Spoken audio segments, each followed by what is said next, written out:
Good morning সুপ্রভাত বন্ধুরা, আশা করি তোমরা সবাই ভালো আছো, সুস্থ আছো। এখন আরেকটা নতুন ভিডিও নিয়ে চলে এসেছি।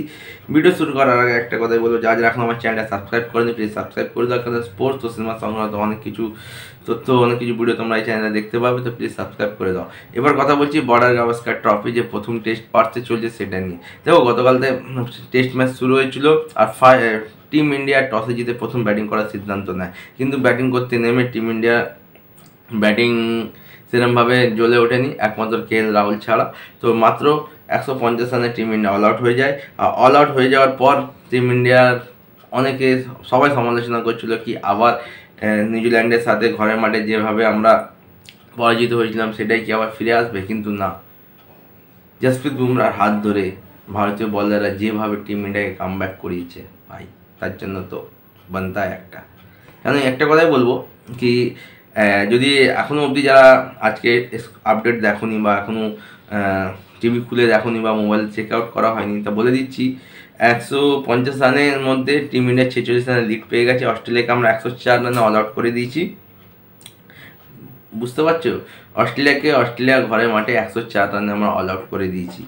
আর এর কৃতিত্ব পুরোপুরি যাচ্ছে আমাদের অবশ্যই ক্যাপ্টেন, যে বলে না লিডিং ফ্রম দ্য লিড, মানে সামনে থেকে টিমকে চালিয়ে নিয়ে যাচ্ছে জসপ্রীত বুমরা, যার চুরিতে 5-5টা উইকেট, এবং আমাদের ডেবিউট্যান্ট হর্ষিত রানা, এবং অবশ্যই মোহাম্মদ সিরাজ। মানে দারুণ দারুণ দারুণ দারুণ পারফরমেন্স। মানে এইটা আর একটু হয়তো আমরা 100-র আগেই বা 70 থেকে 75 রানের মধ্যেই টিম ইন্ডিয়াকে অল আউট করতে পারতাম, কিন্তু হেজেলউড ও মিচেল স্টার্কের মধ্যে যে 25 রানের পার্টনারশিপ এসেছে সেটার জন্যই কিন্তু 104 রান করতে পেরেছি। নাহলে আমরা অস্ট্রেলিয়াকে প্রায় 80 রানের মধ্যেই হয়তো আমরা অল আউট করে দিতাম এবং টিম ইন্ডিয়ার লিডটা আরও বেড়ে যেত। এবার সবাই বলবে মাত্র 46 রানের লিড, না, এই যেভাবে ম্যাচটা দুদিন চলছে, যেভাবে ম্যাচটা এগাচ্ছে, তার থেকে বোঝা যাচ্ছে 46 রানের লিডটা বিরাট। মানে এখানে যদি আমরা 250 থেকে 300-র মধ্যে যদি অস্ট্রেলিয়াকে টার্গেট দিতে পারি, তাহলে হয়তো প্রথম টেস্ট ম্যাচে আমরা জয় দিয়ে শুরু করতে পারবো বর্ডার গাভাস্কার ট্রফি। তখন এটাই দেখার সেকেন্ড ইনিংসে আমাদের পারফরমেন্স কীরকম হয়। দেখো, কালকে KL রাহুল যেভাবে ব্যাটিং করেছে তার থেকে বোঝা যাচ্ছে KL রাহুল একটা ক্লিয়ার মাইন্ডসেট নেমেছে যে তাকে টিকতে হবে এবং ইনিংস বিল্ড আপ করতে হবে। অপরদিকে যশস্বী জয়সওয়াল কালকে একটা বলবো একটা লুজ শট খেলে আউট হয়েছে, সেই শটটা না খেললেও হতো। আর দেবদূত পাডিক্কাল ভালো খেলেছে, কিন্তু অতটা ডিফেন্সিভ হয়ে গেলে চলবে না, তাই নিজেকেও একটু সিঙ্গেল অন্তত রোটেট করতে হবে। আর বিরাট কোহলি আনফর্চুনেটলি বলবো ওইভাবে আউট হয়েছে, কেন সমস্ত ভারতবাসী, সমস্ত ক্রিকেট জগৎ একমাত্র বিরাট কোহলির দিকেই তাকিয়ে আছে যে কীভাবে এই ব্যাটিং লাইন আপটাকে নেতৃত্ব দেবে। এবং বিরাট কোহলি ব্যাট থেকে অনেক দিন হয়ে গেছে একটা বড় স্কোর পাইনি, তো আশা করবো আছে তাড়াতাড়ি খুব বড় স্কোর বিরাট কোহলি ব্যাট থেকে আমরা পাই। আর ঋষভ পান্ত কালকে ভালো খেলেছে, কিন্তু কালকে KL রাহুলের যে আউটটা ছিল এটা কিন্তু একটা বিতর্কিত আউট।